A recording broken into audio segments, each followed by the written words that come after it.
Hello student, कैसे आप लोग? आई होप अच्छे होंगे। तो चलिए आज के क्लास में जो है हम लोग देखने वाले हैं average value of AC during their half cycle. यानी कि पिछले क्लास में ऑलरेडी आप लोगों ने देखा था कि हम लोग एसी का एवरेज वैल्यू देखे थे उसके वन कंप्लीट साइकिल के अंदर।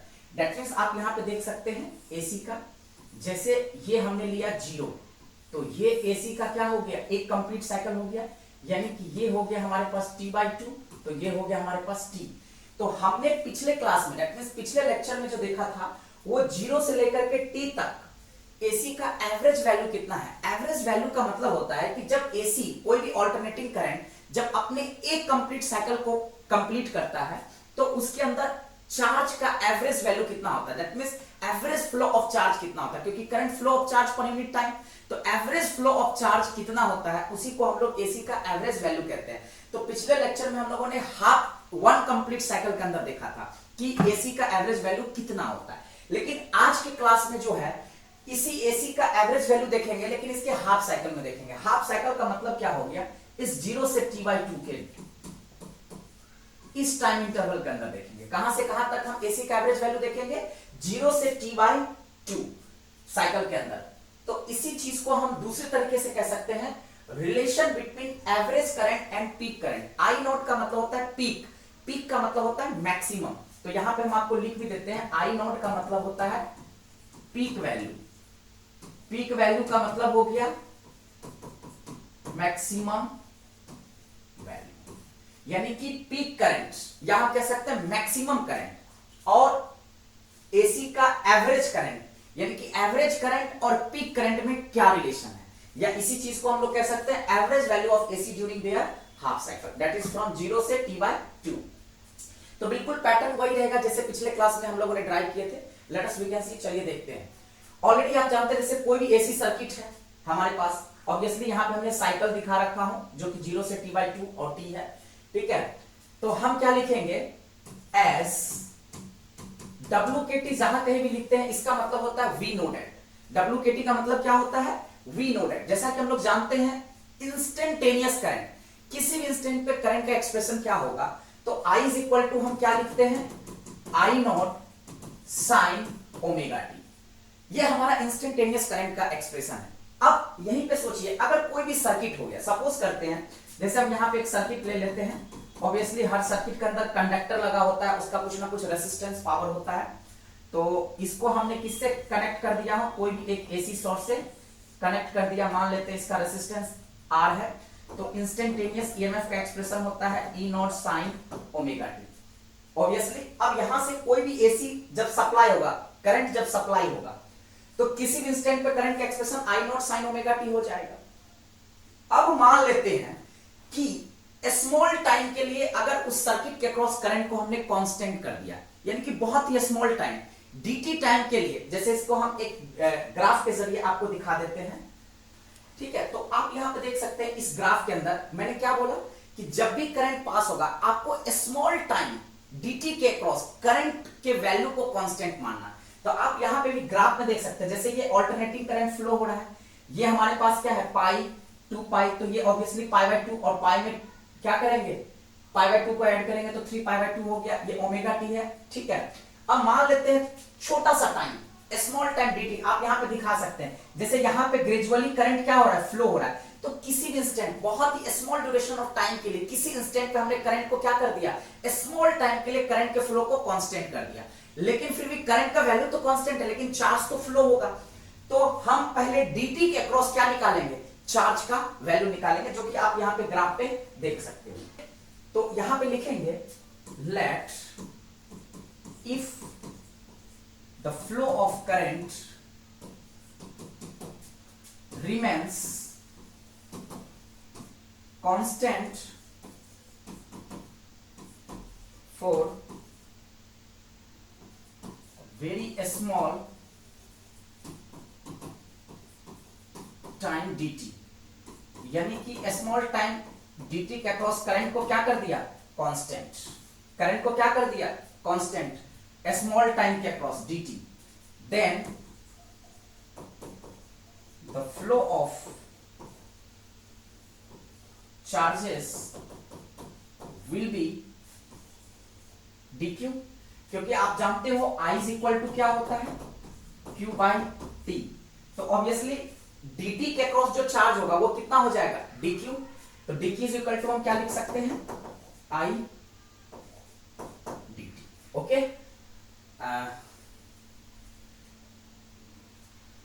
This implies dq is equal to, अगर मेरे पास I dt आ गया तो हमें यूजुअली क्या करना है, टोटल चार्ज निकालना, यानी कि फ्रॉम 0 टू t/2। ऑलरेडी आपने देखा ये AC है, तो यहां पे ये हाफ साइकिल है, ये t है, तो हमें क्या देखना है, 0 से t/2 के क्रॉस, यानी कि इस हाफ साइकिल के अंदर चार्ज का वैल्यू कितना होगा, कितना चार्ज फ्लो करेगा। तो इसलिए हम इसको क्या करेंगे, इंटीग्रेट करेंगे। अब जब हम इसको इंटीग्रेशन करेंगे तो लिमिट कहां से कहां लेंगे, क्योंकि हम तो हाफ साइकिल में निकालना है, तो जो हमारा लिमिट होगा वो 0 से t/2 होगा। इसलिए हम लिमिट जो है यहां पे क्या डाल देंगे, 0 से, आप देख सकते हैं यहां पे t/2। तो दिस इंप्लाइज, फर्दर इसको सॉल्व करते हैं, dq का इंटीग्रेशन हमारे पास q हो जाएगा, इंटीग्रेशन 0 से t/2, और i की जगह हम क्या पुट करेंगे, I0 sin omega t dt। Further इसको हम इंटीग्रेट करेंगे, कहीं कोई दिक्कत वाली बात नहीं है। तो q इज इक्वल टू क्या होगा हमारे पास, sin ओमेगा t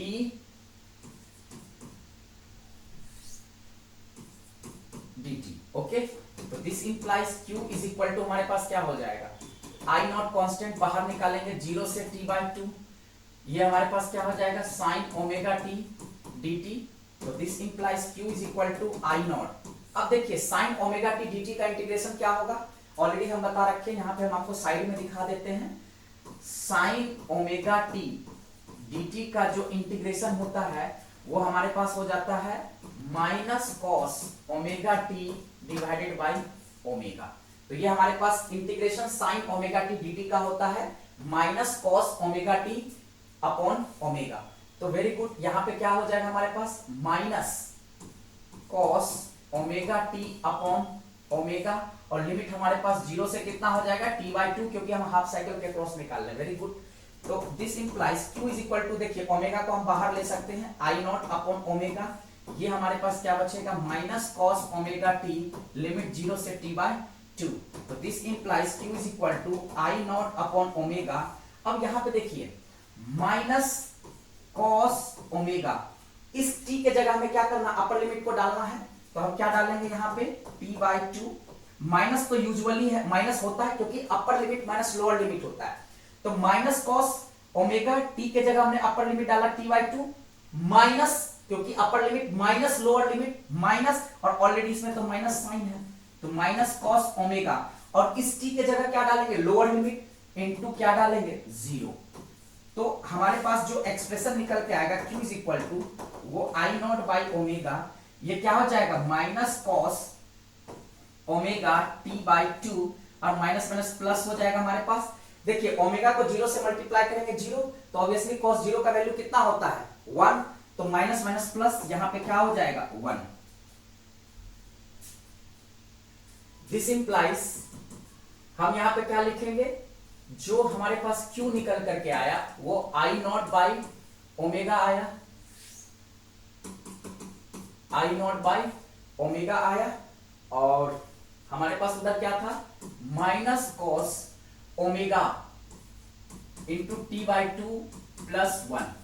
अब देखिए इस स्टेप को सॉल्व करना, I0 by omega minus cos omega का वैल्यू क्या होता है, तो ओमेगा ऑलरेडी आप लोग जानते हो 2π/t होता है, तो यहां पे इंस्टेड ऑफ ओमेगा हम लिख सकते हैं 2π/t इंटू t/2 प्लस 1।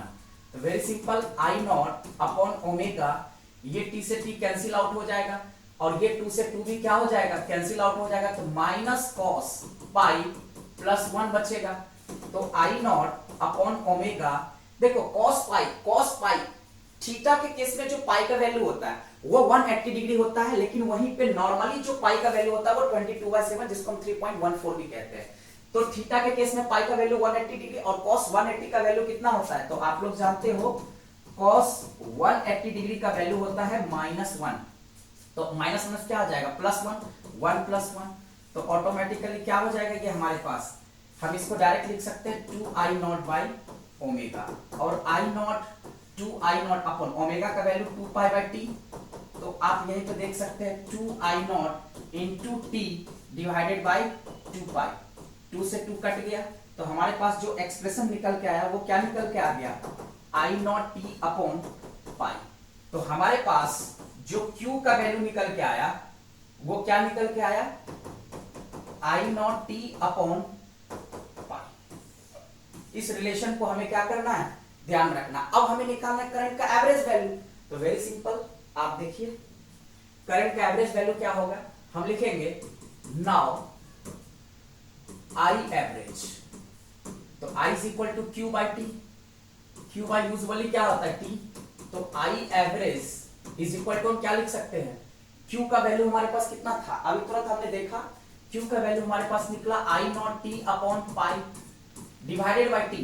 तो टाइम कितना था, हमने हाफ साइकिल के अंदर निकाला, तो t का जो वैल्यू होगा वो क्या हो जाएगा, t बाई 2। इसको थोड़ा सॉल्व कर लेते हैं, तो I0 t into 2 divided by क्या हो जाएगा, पाई इंटू टी। आप देखिए ये पाई नीचे आ जाएगा और ये 2 कहां चला जाएगा, ऊपर, तो इस t से इस t कैंसिल हो जाएगा, तो हमारे पास क्या बचेगा, 2I0 डिवाइडेड बाई पाई।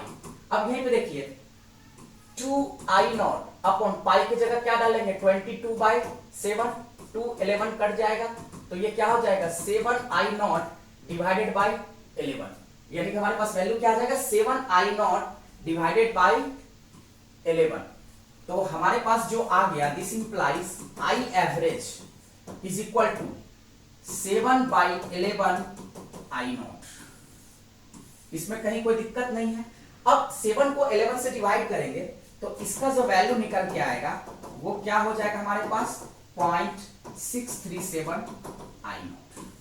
तो ये जो हमारे पास निकल के आ गया वो क्या निकल के आ गया, एवरेज करंट और पीक करंट के बीच में रिलेशन निकल के आ गया। इसी को यूजुअली हम लोग कहते हैं average value of AC during their half cycle, यानी कि एसी जब अपने हाफ साइकिल को कंप्लीट करेगा तो जो करंट का एवरेज वैल्यू होगा वो उसके पीक करंट का कितना होगा, 0.637 टाइम्स होगा।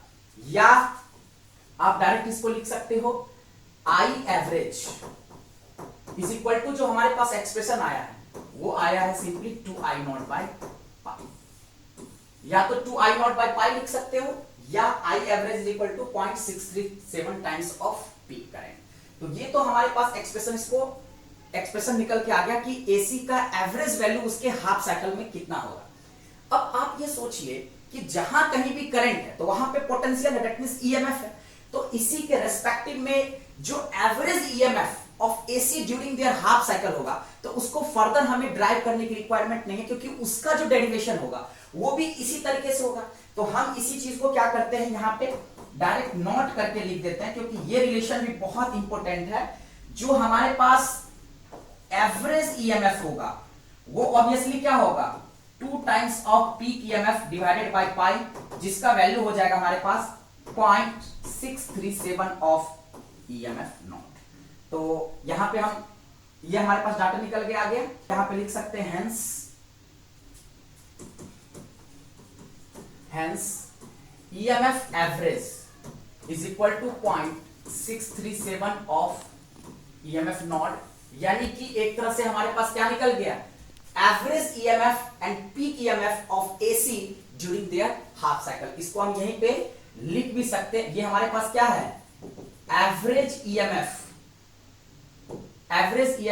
And peak EMF of an AC during their half cycle, जिसका ड्यूरेशन होता है 0 से t/2, यानी कि 0 से t/2 के अक्रॉस जो एवरेज ईएमएफ और पीक ईएमएफ के बीच में रिलेशन होगा वो ये होगा। इस पे काफी सारे क्वेश्चन पूछे जाते हैं, तो अभी हम आपको एक क्वेश्चन के जरिए भी इसको समझाने का कोशिश करते हैं। आई होप आपको बहुत अच्छे से समझ में आ जाएगा। तो लेट अस बिगिन सी न्यूमेरिकल। ओके, अब हम इसके ऊपर कुछ क्वेश्चंस को सॉल्व करके देखते हैं, ताकि आपको जो है कैसे हम एवरेज ईएमएफ और पीक ईएमएफ के ऊपर किस टाइप का क्वेश्चन पूछा जाता है, या एवरेज करंट और पीक करंट के ऊपर किस टाइप के क्वेश्चंस पूछे जाते हैं आपके एग्जाम में। चलिए let us we can see एक क्वेश्चन के जरिए हम आपको समझा देते हैं। ऑलरेडी हमने क्या रिलेशन देखा, तो हमने जो रिलेशन देखा था कि EMF average is equal to हमारे पास क्या था 2 ईएमएफ नॉट अपॉन में पाई, इसी चीज को हमने डिवाइड करके क्या लिखा था 0.637 ऑफ ईएमएफ नॉट। अब देखिए ये आपको बेवकूफ क्वेश्चन को बनाने के लिए क्या करेगा, ऑप्शन को चेंज कर देगा। अब यहां पे देखिए क्वेश्चन हमारे पास क्या कह रखा है, क्वेश्चन यहां पे कह रहा है the average EMF during the positive half cycle of an AC supplies off peak value EMF naught is, यानी कि हमारे पास क्या निकालना है, एवरेज ईएमएफ निकालना है ड्यूरिंग पॉजिटिव हाफ साइकिल। तो पॉजिटिव हाफ साइकिल का मतलब क्या होता है, जैसे अगर हम ये एसी है तो ऑब्वियसली ये हमारा एसी का 1 कंप्लीट साइकिल हुआ। अब एसी का जो ये 1 कंप्लीट साइकिल हुआ, ये हमारे पास एसी है और ये एसी का 1 कंप्लीट साइकिल हुआ, तो ये हमारे पास T/2 हाफ साइकिल और ये T। तो ये जो है ऊपर वाला यहां पे ग्रेजुअली करंट का मैग्नीट्यूड क्या कर रहा है, इंक्रीज कर रहा है। तो यहां पे करंट का क्या आ रहा है, पीक वैल्यू जिसको आई नॉट कहेंगे, फिर धीरे धीरे करंट का मैग्नीट्यूड डिक्रीज होकर यहां पे करंट का वैल्यू क्या हो गया 0, और उसके बाद करंट अपने फेज को चेंज कर लिया। तो ये जो है ये पॉजिटिव हाफ साइकिल है और ये क्या है नेगेटिव हाफ साइकिल, यानी कि इसी चीज को हम क्या कह सकते हैं, पॉजिटिव हाफ साइकिल। क्या कहेंगे, पॉजिटिव हाफ साइकिल, और ये क्या हो जाएगा नेगेटिव हाफ साइकिल। तो यहां पे जो क्वेश्चन पूछा है average EMF during the positive half cycle, very simple. तो ऑलरेडी हमने देखा था, अभी जो हमने एवरेज ईएमएफ और पीक ईएमएफ में रिलेशन निकाला था वो positive half cycle that means 0 से T/2 के अक्रॉस ही निकाला था। तो ये डायरेक्ट रिलेशन हमारे पास ऑप्शन में दे रखा है। आप देखिए ईएमएफ नॉट अपॉन में पाई, यानी कि पीक ईएमएफ अपॉन में पाई, ये पॉसिबल नहीं है, तो पहला ऑप्शन आपका गलत हो गया। दूसरा ऑप्शन ईएमएफ नॉट अपॉन में √2, ये तो है ही नहीं, ये भी गलत हो गया। ईएमएफ नॉट अपॉन में 2 पाई, बिल्कुल गलत। अब देखिए डायरेक्ट 2 ईएमएफ नॉट अपॉन में पाई, डायरेक्ट ये रिलेशन यहां पे दिख रहा है कि नहीं दिख रहा है, तो डायरेक्ट आप अगर इस रिलेशन को याद रखते हो तो डायरेक्ट आपका बिल्कुल इसी रिलेशन से उठ करके किस टाइप के एमसीक्यू में क्वेश्चन पूछे जाएंगे आप डायरेक्ट ऑप्शन को क्या कर सकते हो, हिट कर सकते हो। अब देखिए जैसे मैं क्लिक किया तो क्या आ गया, करेक्ट ऑप्शन है तो बिल्कुल ग्रीन हो गया, 2 ईएमएफ नॉट अपॉन में पाई। और रिलेशन भी हमारा यही कह रहा कि एसी के पॉजिटिव हाफ साइकिल के अंदर यानी कि 0 से T/2 ये कौन सा हाफ साइकिल है, पॉजिटिव हाफ साइकिल। तो पॉजिटिव हाफ साइकिल के अंदर जो एवरेज ईएमएफ है वो पीक ईएमएफ का क्या है 2/पाई। तो डायरेक्ट आप यहां पे ऑप्शन को हिट करके क्या कर सकते हो, आंसर को फाइंड आउट कर सकते हैं। Very good. नेक्स्ट क्वेश्चन हम लोग देखते हैं। क्वेश्चन क्या कह रखा है, the peak value of an alternating EMF E is given by, यानी कि इंस्टेंटेनियस ईएमएफ का एक्सप्रेशन डायरेक्ट दे रखा है। तो मैंने कहा था ईएमएफ बराबर क्या होता है हमारे पास, ईएमएफ इज इक्वल टू होता है EMF naught sine omega T, और ये एक्सप्रेशन हमारे पास भी वही चीज दे रखा है। ये क्या दे रखा है, जो गिवन है क्वेश्चन के अंदर वो गिवन है EMF is equal to E naught cos omega T. Okay, the peak value of an AC alternating EMF is given by, तो ये तो हमारे पास एक्सप्रेशन दे रखा है EMF is equal to E naught cos omega T, बिल्कुल। यानी कि पीक ईएमएफ का वैल्यू कितना दे रखा है 10 वोल्ट, यानी कि ये जो पीक ईएमएफ है इसका वैल्यू कितना है 10 वोल्ट, यानी कि EMF naught is equal to कितना है 10 वोल्ट। एंड फ्रीक्वेंसी का मतलब क्या हो गया, देखिए ओमेगा यूजुअली क्या होता है 2π/t, तो इसको हम लोग लिख सकते हैं फ्रीक्वेंसी जो f होता है ये 1/t होता है, तो हम यहां पे क्या लिख सकते हैं 2πf। तो यानी कि जो हमारे पास फ्रीक्वेंसी दे रखा है वो कितना हर्ट्ज दे रखा है 50 hertz. Very good. At time t is equal to, और टाइम हमारे पास कितना दे रखा है, टाइम हमारे पास कितना दे रखा है, टाइम हमारे पास कितना दे रखा है 1/600 सेकेंड। तो हमें क्या पूछा है, the instantaneous value of EMF, यानी कि मुझे क्या निकालना है instantaneous value of EMF, that means मुझे सिर्फ ये फाइंड आउट करना है। तो direct put the formula get the answer, put the formula get the answer. आपने देखा पीक ईएमएफ आपके पास 10 वोल्ट दे रखा है और फ्रीक्वेंसी हमारे पास 50 हर्ट्ज है और टाइम हमारे पास 1/600 सेकेंड है। तो डायरेक्ट हम क्या करेंगे, इस फॉर्मूला पर रखेंगे EMF is equal to EMF naught sine omega T, लेकिन एक्सप्रेशन जो हमारे पास दे रखा है वो EMF is equal to EMF naught cos omega T. तो डायरेक्ट हम सॉल्व करेंगे, ईएमएफ इज इक्वल टू इसका वैल्यू 10 है, cos ओमेगा की जगह हम 2 पाई बाई टी यानी कि 2 पाई f इंटू टी लिख सकते हैं। तो EMF is equal to 10 cos 2 pi into f का वैल्यू कितना है 50। फ्रीक्वेंसी आपके पास कितना है देखिए यहाँ पे 50 हर्ट्ज है। Very good. तो 2 पाई इंटू 50 इंटू टाइम कितना है आपके पास 1/600 सेकेंड। तो बिल्कुल कटिंग करेंगे 5 1 जा 5 2 जा 10 ओके और ये क्या हो जाएगा 2 6 जा। तो this implies EMF is equal to 10 into cos हमारे पास कितना हो जाएगा पाई बाई 6। कॉस हमारे पास कितना हो जाएगा पाई बाई 6। तो पाई का वैल्यू थीटा के केस में 180 डिग्री होता है। तो डायरेक्ट हमारे पास क्या हो जाएगा EMF is equal to 10 cos 30 degree 6 3 जा 18 तो 30 डिग्री हो गया। तो EMF is equal to 10 into cos 30 का वैल्यू कितना होता है जैसे sin 30 का वैल्यू हाफ। तो इसका मतलब cos 30 का वैल्यू वो होगा जो sin 60 का वैल्यू होगा। तो sin 60 का वैल्यू √3/2 होता है। तो cos 30 का वैल्यू कितना हो जाएगा √3/2 यानी कि 2 5 जा 10। तो हमारे पास जो आंसर आएगा वो सीधे हो जाएगा 5√3। अब देखिए 5√3 वोल्ट डायरेक्ट आप फिट कीजिए। अब डायरेक्ट देखिए यहाँ पे हम करेंगे मेरा आंसर क्या हो गया राइट हो गया। तो डायरेक्ट आप देखिए ये आपके पास ए ऑप्शन नहीं होगा बी ऑप्शन बिल्कुल मैच कर रहा है। तो हमारे पास क्या आ गया 5√3 और इंस्टेंटेनियस EMF है तो आप इसको क्या लिख सकते हो वोल्ट लिख सकते हो। तो डायरेक्ट आपने देखा कि इंस्टेंटेनियस EMF का वैल्यू कितना हो गया 5√3 वोल्ट। डायरेक्ट आपके पास आंसर निकल के आ गया। तो मेरे ख्याल से आपको इस कॉन्सेप्ट को समझने में कोई दिक्कत नहीं होना चाहिए। और इसका जो है PDF भी हमारे पास अवेलेबल है। आप लिंक पे क्लिक करके PDF भी देख सकते हैं। और आपने देखा कि डायरेक्ट आंसर हमारे पास। तो इस टाइप का क्वेश्चन अगर आपको MCQ में या हो सकता है कभी कभी ये 2 मार्क्स में पूछा भी जाए तो डायरेक्ट आप इस तरीके से जो है फॉर्मूला को डायरेक्ट आप यूज करके put the value get the answer direct आप इजीली आंसर को क्लिक कर सकते हो। तो जो इसका राइट ऑप्शन है वो हमारे पास क्या है 5√3 वोल्ट। देखिए ग्रीन हो गया इसका मतलब मेरा ऑप्शन क्या है राइट। Thank you.